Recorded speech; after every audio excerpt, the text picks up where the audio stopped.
Very good morning. मैं अभिषेक Jain health and wealth मंत्र channel में फिर हाजिर हूँ आप सबके सामने। तो चलो दोस्तों, हम लोग पहले बात करते हैं मॉनेटरी पॉलिसी की। बड़ा ही पॉजिटिव आउटकम रहा है मार्केट में। इसका इम्पैक्ट हम लोगों को बहुत अच्छा देखने को मिलेगा, क्योंकि 11वीं बार ऐसा हुआ है कि कोई भी रेपो रेट में बदलाव नहीं है। हालांकि रिजर्व रेपो रेट बढ़ाया गया है 40 बेसिस पॉइंट पे, जो कि कमर्शियल बैंक के लिए बहुत अच्छी न्यूज है। और साथ ही में गवर्नमेंट ने न्यू फैसिलिटी लॉन्च करी है, स्टैट्यूटरी डिपॉजिट। ये वाली फैसिलिटी बहुत ही अच्छी एचडीएफ फैसिलिटी है ये, क्योंकि अर्लियर रिवर्स रेपो रेट में जस्ट रिवर्स होता है, जहां पे कमर्शियल बैंक से आरबीआई पैसा लेता है जिसपे वो इंटरेस्ट देता है, तो उसमें कुछ ना कुछ एज ए कोलेट्रल सिक्योरिटी देना पड़ता है। बट अब नए रिफॉर्म में ऐसी कोई कोलेट्रल की नीड नहीं है, प्लस रेट ऑफ इंटरेस्ट भी ज्यादा मिलेगा।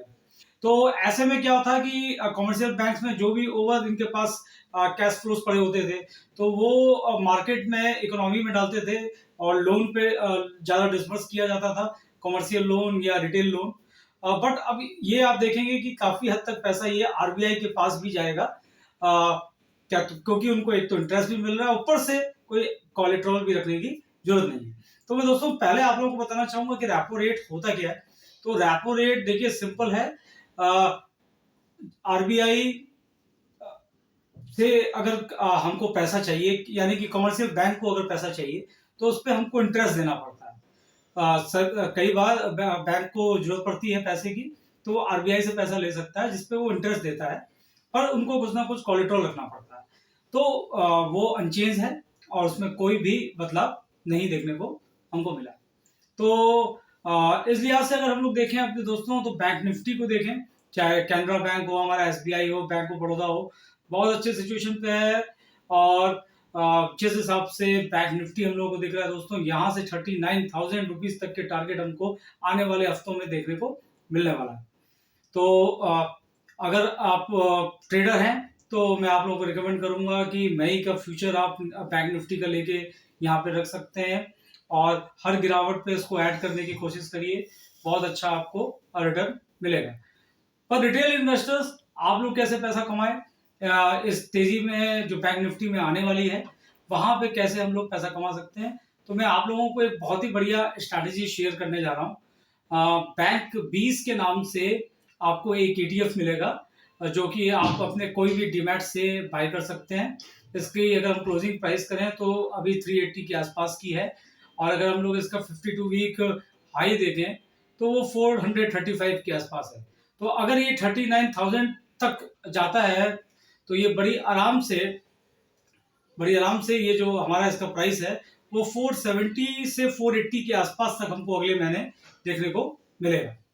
तो अच्छा मुनाफा हो सकता है यहाँ पे। मिनिमम 100 रुपीज का आपको मुनाफा मिल सकता है, और खरीदना बेचना बड़ा आसान है। आपको डीमैट के थ्रू जाकर के इसको बाय करना है, और डीमैट के थ्रू ही आपको सेल करना है।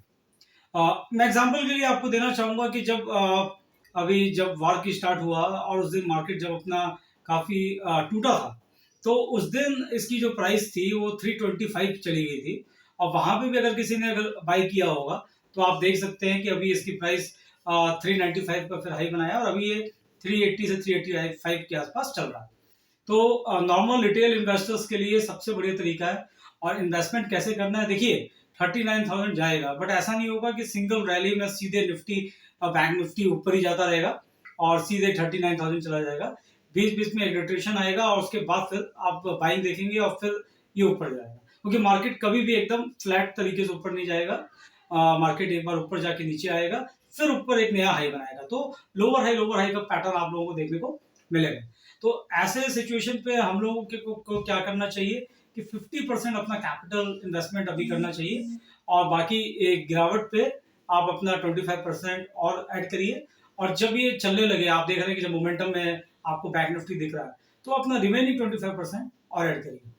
तो बहुत अच्छा मौका है दोस्तों। बैंक 20 का आप लोग करिए। और मैं आप सभी रिटेल इन्वेस्टर्स लोगों को ये रिकमेंड करना चाहूंगा कि आप लोग जब मार्केट में, क्योंकि अभी आप देखिए जिस स्पीड में डीमैट अकाउंट खोल रहे हैं, और मार्केट में कॉल ऑप्शन और पुट ऑप्शन बताने वाले लोग होते हैं, पर जहाँ पे मात्र 1 से 1.5% लोग ही प्रॉफिट कमा पाते हैं। तो ऐसे सिचुएशन में दोस्तों आपको सबसे बेटर ये है कि लॉन्ग टर्म में देखिए हमारा इंडेक्स ऊपर ही जाना है। तो अगर आप कोई इंडेक्स फंड में इन्वेस्ट करते हैं उससे बेटर है कि आप बैंक 20 को पकड़ें या निफ्टी 20 को पकड़ें, जहां पे आपको समय, जहां पे जिस दिन भी आपने देखा कि गिरावट आई है तो वहां पे आप कुछ ऐड कर लीजिए और मिनिमम एक शेयर से भी आप बाय कर सकते हैं। जैसे आप शेयर खरीदते हैं, आपको मात्र 385 रुपीज की में एक यूनिट मिल जाती है और आप जब चाहें अपने डीमैट के थ्रू इसको बेच भी सकते हैं। तो रादर देन हम इतना सारा पोर्टफोलियो में अपने इतने सारे बैंक्स या इतने सारे निफ्टी 50 के शेयर्स ऐड करें, बेटर ये है कि हम लोग सीधे निफ्टी 20 या बैंक निफ्टी 20 में इन्वेस्टमेंट करें और लॉन्ग टर्म तक हम लोग इंतजार करें, क्योंकि लॉन्ग टर्म में आपको इंडेक्स ऊपर जाते हुए दिखेगा और आपको पैसा बनते हुए भी दिखेगा with minimum amount of risk. तो ये था दोस्तों, मैं ये चीज आप लोगों के साथ डिस्कस करना चाहता हूँ।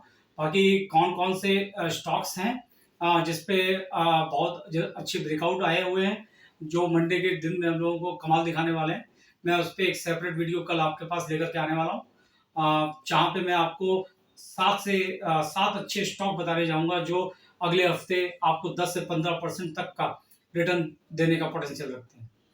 धन्यवाद।